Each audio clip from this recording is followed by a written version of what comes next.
First Contact and Challenge. The command bridge of the Vextar flagship Inevitable Conquest fell silent as Supreme Commander Draxel rose from his command throne. Standing over 9 feet tall, his armored exoskeleton gleamed under the harsh lights, battle scars etched across its surface like badges of honor. The 6 senior war chiefs gathered around the strategic display watched their leader with a mixture of respect and fear. Draxel had led more successful conquests than any supreme commander in Vextar history. Tell me more about these humans, Draxel rumbled, his voice deep and resonant through his vocal filters. War Chief Kezra stepped forward, her smaller frame still imposing by most species standards. Her right arm had been replaced with a cybernetic enhancement after a particularly brutal campaign against the Ordosians. We detected their vessels entering the outer reaches of the Therian system approximately 42 cycles ago, she reported. They established a colony on the 4th planet with remarkable speed. Their ships are small but efficient, and they seem to require environmental suits to survive outside their habitats. War Chief Mogdar laughed, a harsh mechanical sound amplified by his helm. Fragile creatures who cannot even breathe standard atmospheric mixtures. This conquest will barely register in our war records. Draxel raised a hand for silence. His compound eyes narrowed as he studied the holographic display showing the human settlement. Never underestimate an unknown adversary. That is the foundation of Vextar military doctrine. He turned back to Kezra.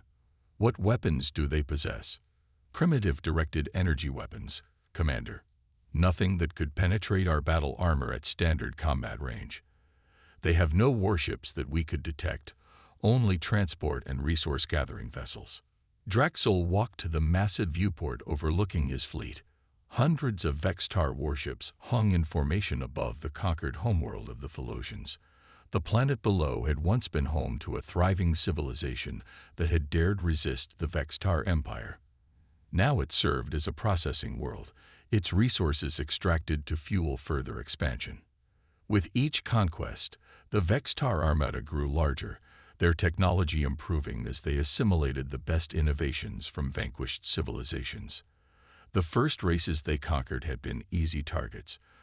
The peaceful luminaries surrendered after witnessing a single demonstration of Vextar firepower. The Ordosians fought fiercely, but fell within a standard year. Even the technologically advanced Archimedeans eventually succumbed to the relentless Vextar war machine. Show me these humans, Draxel ordered. Kezra activated her wrist device, and a 3-dimensional image materialized above the strategic display. The assembled war chiefs leaned forward to study the strange creatures. The humans stood on 2 legs with no natural armor. Their skin appeared soft and vulnerable, with peculiar filaments growing from their heads in various colors. They wore artificial coverings over their bodies that provided minimal protection. They are diminutive, observed War Chief Graxvon, the eldest among them. Their tallest barely reach our shoulders. How do they expect to defend themselves? They demonstrate unusual cooperation patterns, Kezra noted.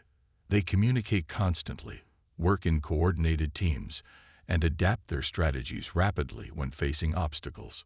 Draxel studied the images with intense focus. Something about these humans troubled him, though he couldn't articulate what. They appeared weak, yet they had mastered interstellar travel. They possessed no natural defenses, yet they had survived and thrived. Did they detect your surveillance drones? Draxel asked. No, Commander. We maintain stealth protocols throughout our observation. They remain unaware of our presence. Draxel nodded. Good. We will learn more before we strike. Prepare 3 battle cruisers and a contingent of elite warriors, but do not engage yet. I want comprehensive intelligence on these humans first. War Chief Vexol protested. Supreme Commander, we don't require such resources for clearly inferior beings. You will follow my orders, Draxel interrupted, his voice dangerously quiet. When Draxel spoke softly, the war chiefs knew death often followed for those who continued to object. Vexol bowed deeply. Yes, Supreme Commander. The vessels will be battle-ready within 3 cycles. After the war chiefs departed, only Kezra remained with Draxul. The Supreme Commander turned to his most trusted advisor. "There is something you withheld during the briefing. Share it now." Kezra hesitated. "It may be insignificant, Commander, but we observed an anomaly in their work patterns. The humans never ceased their activities, even during their planet's night cycle. Different individuals would replace others, but the colony construction continued uninterrupted. They completed their primary habitat in 1/5 the time our engineers would require." Draxul's antenna twitched with interest. "Never stopped. Not once." "Never, Commander. They made errors in their haste but corrected them immediately and continued. Their adaptability is unusual." Draxul considered this information as he watched the holographic humans again. So small, so fragile, yet something about them activated his warrior instincts, honed over centuries of combat. "You will accompany Vexol's mission," Draxul decided. "Observe these humans carefully. Identify their weaknesses. When we strike, I want our victory to be absolute." That evening, Draxul visited the Monument of Subjugation, a vast structure housing trophies from every species the Vextar had conquered. Weapons, technology, cultural artifacts, and biological specimens filled the enormous chambers, each exhibit demonstrating Vextar's superiority. Draxul walked to the newest display showing the surrender of the Thelosian High Council, their once proud leaders kneeling before him. Soon, he thought, there would be a new exhibit, artifacts from Earth and its colonies, the story of how the Vextar conquered humanity. 3 cycles later, Draxul watched from his private viewing platform as the 3 battle cruisers launched from the docking bay. Each vessel carried hundreds of elite Vextar warriors, their weapons primed and their battle protocols updated. Kezra stood at attention beside War Chief Vexol on the command deck of the lid ship. As the vessels disappeared into hyperspace, Draxul returned to his strategic chamber and reviewed the human surveillance footage again.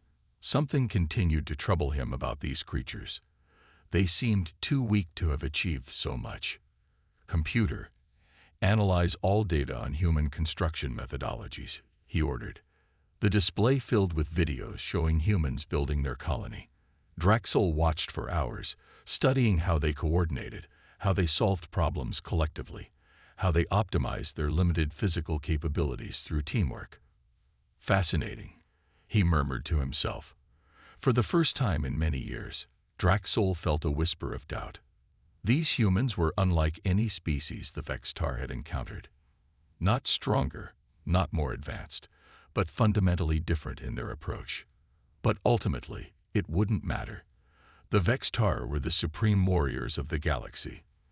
These humans would soon learn that truth, just as all others had before them. The Grand Assembly Hall of the Galactic Council glittered with light refracted through crystal structures suspended from the vaulted ceiling. Representatives from 47 spacefaring civilizations occupied their designated sectors, some requiring specialized environmental conditions. The Aquilians floated in water-filled chambers while the methane-breathing Virillians used protective suits. Ambassador Elena Reyes stood at the human delegation's position, her diplomatic uniform bearing Earth's unified emblem.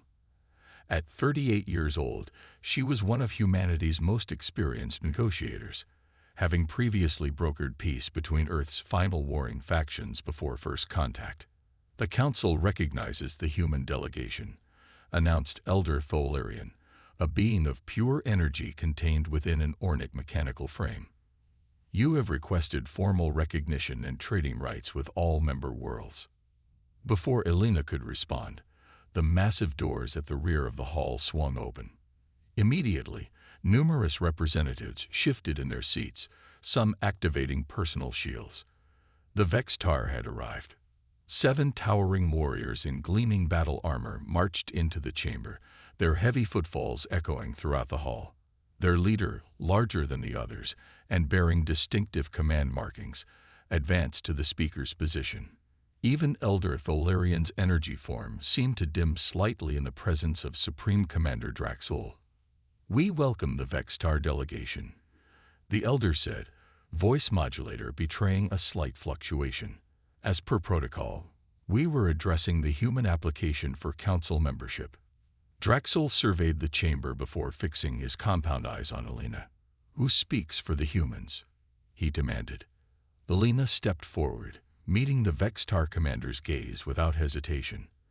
"I am Ambassador Alina Reyes of Earth and its colonies." Draxel's mandibles clicked in what Alina recognized as amusement. "This small creature speaks for humanity. Where are your warriors? Your battle commanders."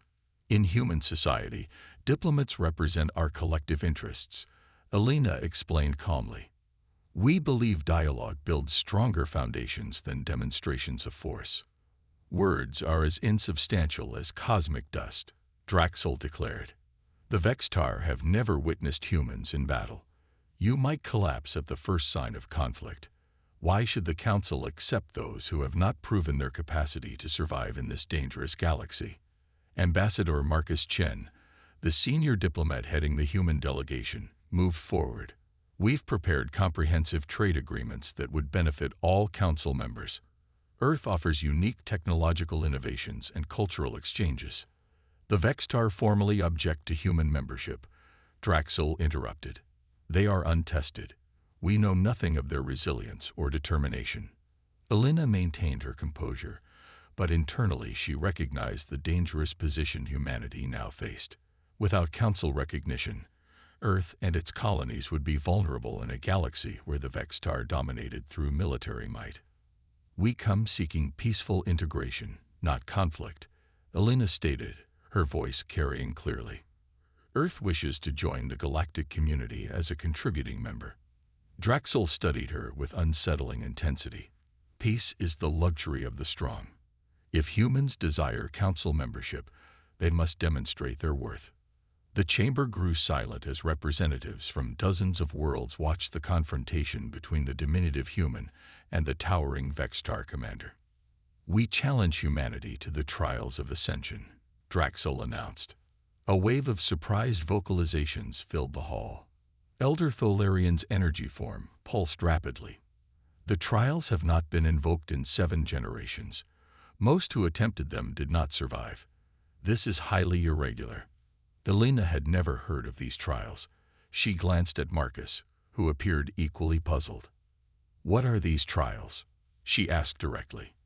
"A luminary representative, their crystalline body refracting light in patterns that conveyed emotion," explained.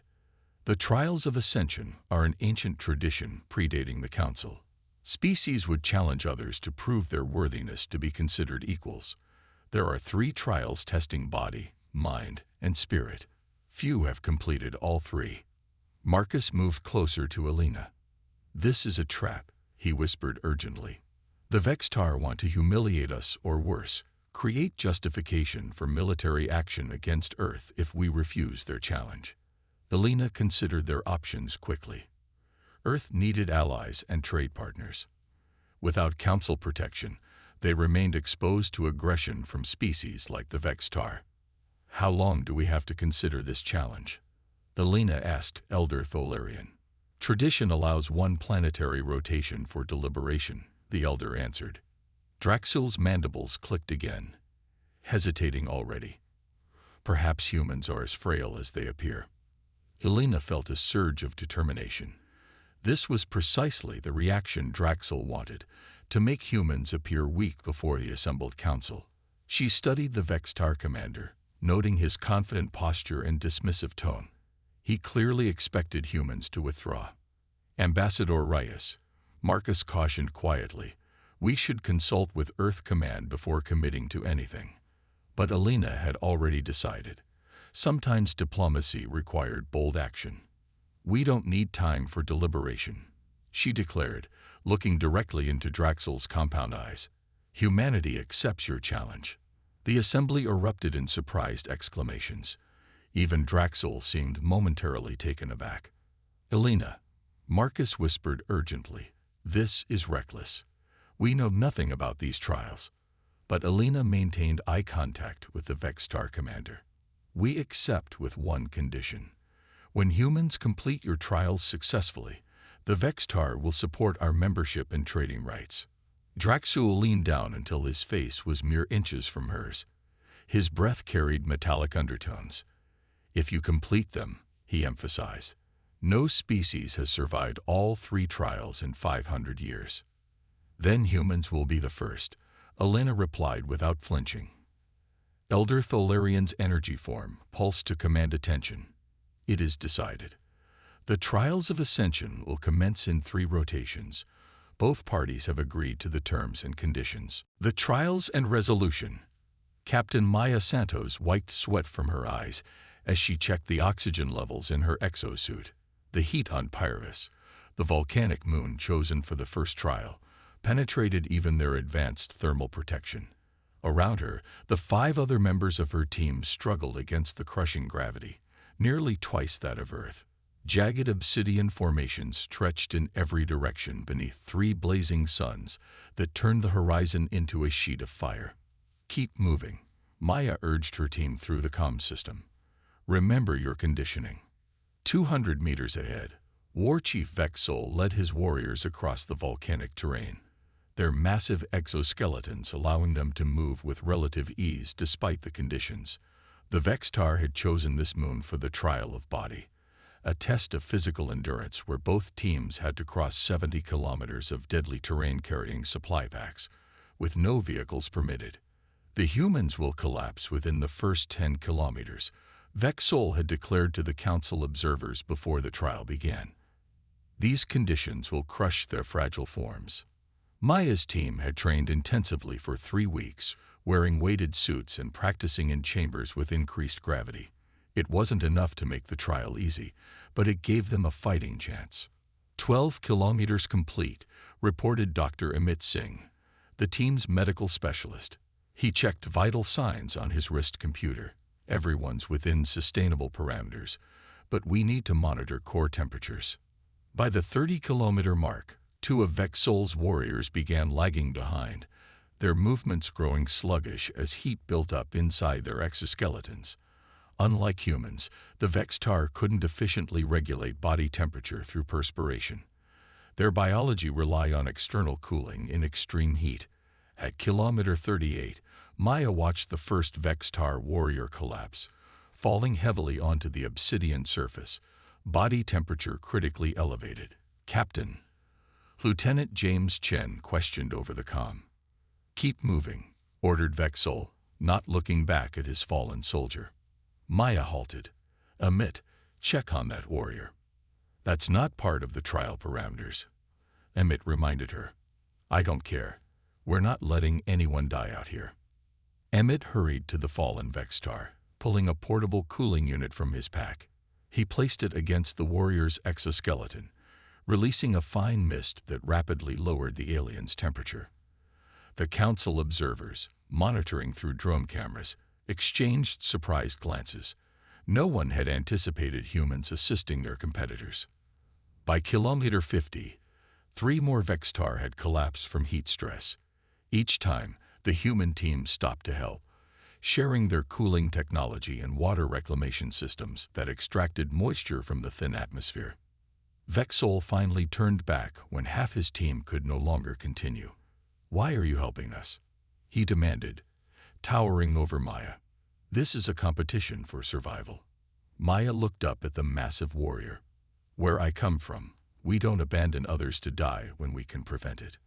The humans completed the 70-kilometer journey with their entire team intact. Only Vexol and 1 other Vextar reached the finish line. "The trial of body is awarded to humanity," announced Elder Tholarian through the observation systems. On his command vessel, Supreme Commander Draxul watched the recordings with narrowed compound eyes. "They survived the heat and gravity," he said to his advisors, "but they wasted precious energy assisting our warriors. This strategy defies logic." "Perhaps it is a deception to lower our guard," suggested a senior strategist. Draxul wasn't convinced. He had never observed such behavior before. It warranted further analysis. The second trial took place 4 days later in a massive artificial labyrinth constructed on a neutral asteroid. This was the trial of mind, a test of tactical thinking and problem-solving. Lieutenant Sofia Rodriguez led the human team this time. Although brilliant, she was physically unimposing at barely 5.5 feet tall. This human is their tactical specialist. War Chief Kezra laughed. She would barely qualify as a maintenance drone in our hierarchy. But when the trial began, the Vextar found themselves outmaneuvered at every turn. Instead of approaching problems with brute force as expected, the humans employed creative solutions that circumvented obstacles entirely. Where Vextar warriors attempted to break through barriers, humans found hidden passages. When faced with logical puzzles that had stumped many species, humans approached them from unexpected angles, finding solutions that technically satisfied requirements while bypassing intended challenges. This is not proper problem solving. Kezra protested after watching humans reprogram a security system rather than defeat it directly. You're changing the parameters of the challenge. The objective is to reach the central chamber, Sofia replied through the communication system. The method was not specified in the rules. Within 3 hours, the humans had reached the labyrinth's center and retrieved the objective marker. The Vextar team was still stuck in the outer sections, having destroyed multiple obstacles only to trigger additional security measures. The trial of mind is awarded to humanity, Elder Tholarian announced. Draxol shattered a tactical display in frustration. How? He demanded. They lack our processing capacity and experiential database. The final trial was set on Nexus, a world where reality itself seemed fluid. Each team had to navigate through a series of metaphysical challenges designed to test resolve, ethical frameworks, and spiritual fortitude. Dr. Marcus Chen led the human team for this challenge. When they encountered manifestations of their deepest fears, the humans supported each other emotionally, sharing courage when individual resolve faltered. When presented with ethical dilemmas that had no perfect solution, they debated openly, considering multiple perspectives before making collective decisions. When forced to sacrifice personal desires for group survival, they did so without hesitation, demonstrating a unity of purpose that transcended individual needs. The Vextar approached each challenge with stoic determination and iron will, but struggled when faced with scenarios requiring empathy or moral flexibility. As both teams neared the final chamber, a catastrophic system failure occurred in the trial environment. Reality began collapsing around them, threatening to trap both teams in a pocket dimension forever. War Chief Graxvon found himself pinned beneath a collapsing energy structure, unable to escape as the dimension destabilized. "Leave me," he ordered his fellow warriors. "Complete the trial." Without hesitation, Dr. Chen diverted his team from their path to victory. "We're going back for them," he told his team. "They wouldn't do the same for us," argued one team member. "That's their choice. This is ours." The humans used their equipment to stabilize the collapsing structure long enough to free Graxvon. Together, both teams escaped the failing dimension moments before it collapsed entirely. From the observation chamber, Draxol watched in stunned silence. "They sacrificed certain victory to save warriors who would have conquered their world," he said quietly. "Why?" Elder Tholarian's energy form pulsed gently. "Perhaps that is something you should ask them yourself." When both teams returned to the council station, Draxol approached Dr. Chen directly. "You risk your lives for warriors who would show you no mercy in battle," the Vextar commander stated. "Explain this behavior." Chen looked up at the towering alien. "Where I come from, the true measure of strength isn't in dominance over others, but in what you're willing to sacrifice for principles. We couldn't leave your people to die, even if you would have abandoned us." Draxol's compound eyes studied the human for a long moment. For the first time in his centuries of existence, the Supreme Commander experienced something unfamiliar, doubt about the Vextar way of life. "The trial of spirit," he announced to the waiting council, "is awarded to humanity, not for their resilience or determination alone, but for demonstrating a form of strength the Vextar have yet to comprehend." As promised, the Vextar supported humanity's admission to the Galactic Council. Trade agreements were established, cultural exchanges began, and an uneasy peace settled between the two species. 6 months later, deep space monitoring stations detected a massive energy anomaly moving through the galaxy. The Void Swarm, a previously unknown cosmic entity, consumed everything in its path: stars, planets, and all forms of life. Initial projections showed it would reach Vextar territory within weeks, then human space shortly after. The Galactic Council convened an emergency session where Draxel proposed an unprecedented alliance. The Vextar will contribute our military might, but we require human ingenuity to develop an effective defense. Elena Reyes, now Earth's permanent ambassador, agreed immediately. Our species are stronger together than apart. A joint command center was established on a space station at the edge of Vextar space. Initially, cooperation was minimal. Vextar warriors planned direct confrontation strategies, while humans analyzed data and ran simulations, each group working separately. As the Void Swarm drew closer, Captain Maya Santos made a breakthrough. "The swarm isn't attacking," she explained during a joint briefing. "It's feeding. It follows energy signatures, consuming them to sustain itself." "Then our weapons are useless," Draxel concluded. "They would only provide more energy for it to absorb." "Not necessarily," Maya replied. "What if we give it something it can't digest?" Over the next few days, humans and Vextar worked together to develop a solution. Combining Vextar quantum technology with human theoretical physics, they created specialized devices that generated anti-resonance fields, energy patterns that would disrupt the Void Swarm's ability to feed. When the swarm reached the defensive line, a fleet of unmanned vessels deployed the devices directly into its path. Initially, nothing happened. Then, gradually, the cosmic entity began breaking apart, splitting into smaller clusters that veered away from inhabited systems. In the aftermath, Draxel summoned Elena to his flagship. The massive Vextar stood before a viewport showing the stars beyond, his usual entourage of warriors absent. "For 10,000 cycles, the Vextar have conquered through superior strength," he said without turning. "We believe this was the only path to survival in a hostile universe." "There are many forms of strength," Elena replied. "Physical might is just one of them." Draxel finally faced her. The trials of ascension were designed to prove humans were unworthy of council membership. Instead, they revealed the limitations of our own understanding. He extended a massive hand holding a small crystalline object. "This is the command sigil of the Vextar Empire. For the first time in our history, we offer alliance rather than subjugation. Not because we must, but because we choose to." As Elena accepted the symbol, Draxel added, "The galaxy's deadliest warriors have indeed met their match, not in battle, but in vision. Perhaps together, we can build something greater than conquest." From that day forward, the relationship between humans and Vextar transformed. Where once there had been the threat of war, now there was cautious cooperation. The species that had conquered a third of the galaxy found themselves learning from the very creatures they had once dismissed as weak.